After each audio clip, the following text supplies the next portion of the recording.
as we said, we updated the situation with the wildfire, and due to the change in the weather, it's growing again, up about 7,500 hectares in the past 24 hours, and expected to continue to grow with heat, low humidity, winds. You know, we've been through this drill a million times, which kind of drives us to this conversation. If you remember earlier this week, we were talking about forest management. We were speaking with Alberta Forest Products, and we also spoke about the need for possibly a national emergency response agency of some kind.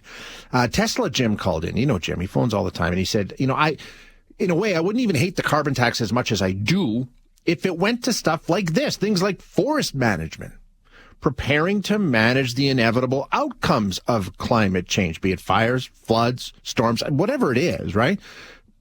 Some adaptation to the reality that clearly has arrived as we see this repeat after summer after summer after summer, right? So I think he's onto something. Clearly some of the damage is being done, and we need to do what we can to adapt to this reality that we have now. So Dr. Anabela Bonada leads wildfire research at the Intech Center on Climate Adaptation at the University of Waterloo. She joins us now to talk about this. Doctor, thanks so much for your time. I really do appreciate it. Oh, thank you for having me. So let's start with where we are, because I think a lot of Canadians might think, well, I'm sure we do a lot of that. We do all kinds of things to adapt to what the climate change has brought to our forest, but we don't, do we? We don't do nearly as much as people might think.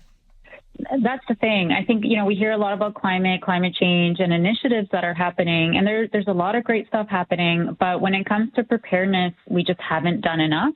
I think our country has been significantly impacted, especially the most in the last few years. I mean, out in Alberta, you've had wildfires that have really devastated towns and areas for a bit longer, but I feel like floods, extreme heat, wildfire just really hitting across the country over the last few years. So we're just now starting to think more about the preparedness side of climate change and not just the mitigation side. So yeah, we're a little bit behind on that one. Yeah. So is it a situation, because we know the federal government talks about this a lot, about this particular issue. Is it that we've gone and put almost all of our legs in the fighting climate change basket? We have no eggs in the adaptation and dealing with reality side of the equation? It's almost like that. I would say, if 20 of the eggs are in mitigation, we have about one egg in preparedness and adaptation. And so just maybe to put it into context, Canada made an agreement, the Paris Agreement, in 2015 about mitigating greenhouse gas emissions. Yeah. But in 2023, they just released the National Adaptation Strategy, which actually deals with adapting the country to the impacts from climate change. So even just the time difference to get a policy out there, a strategy to get us to prepare is huge. So we're just getting started on this now.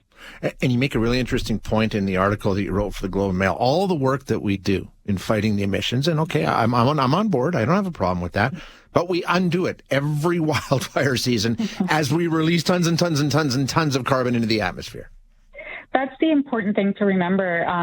We've heard a lot since releasing the op-ed, and people think that we're saying, no, we don't want to mitigate greenhouse gases. Of course we do. Sure, yeah. We need to work exactly on both fronts.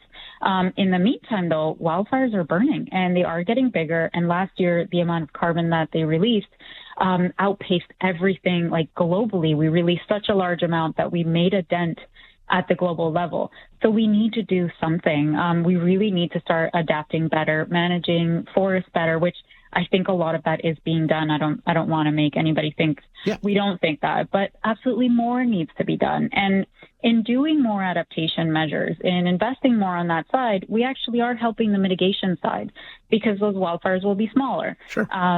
As we have more nature-based solutions that we include for things like flooding, nature-based solutions also mitigate. They also take carbon out of the atmosphere. So you actually end up working with both. And you know what? If you're not on board the climate change movement or whatever, and I know a lot of people in our audience aren't, just break it down to dollars and cents. The costs, just in insurance costs alone, doctor, are going up every single year. We're all going to be paying for this one way or another. So we already are. So that's a great point. Whether you're on board with climate change or not, the impacts from climate change or the impacts that we're seeing from increased wildfire and flooding have gone up exponentially to the billions. So maybe 10 years ago, we were seeing about $500 million being paid by insurance companies for these catastrophic events. Now, on average, that number is $2 billion. And last year, 2023, 2022, was $3 billion. Jeez.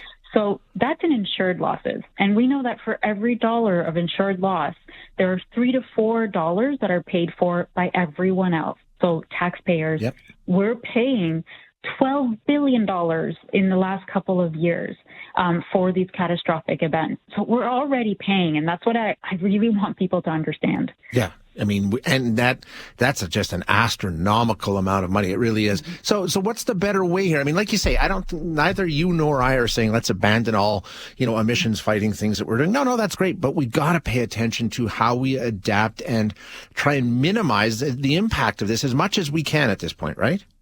Exactly. So the idea behind what we wrote is that more funding should be going towards adaptation.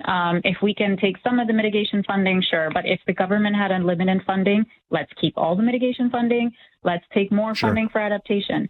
And what that means is rolling out programs across the provinces, whether it's for wildfire protection, for flood protection, or extreme heat, that really give those tools to both the community level and the homeowner level on what they can do to prepare for these events. And there's a lot of guidance out there. A lot of people are working on this.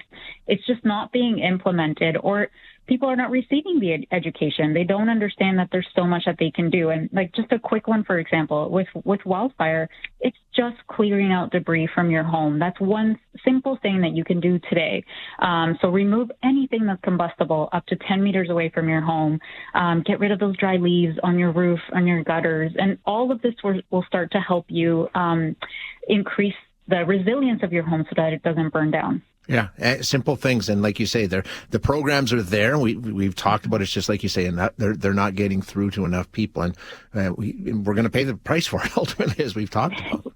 Exactly, we already are, and unfortunately, it's just going to get more intense and hit different parts of the country and different parts of our provinces. Yeah, it makes so much sense. Dr. Bonada, thank you so much for your time. I really do appreciate you being here. Yeah, thank you so much for having me, Shaye.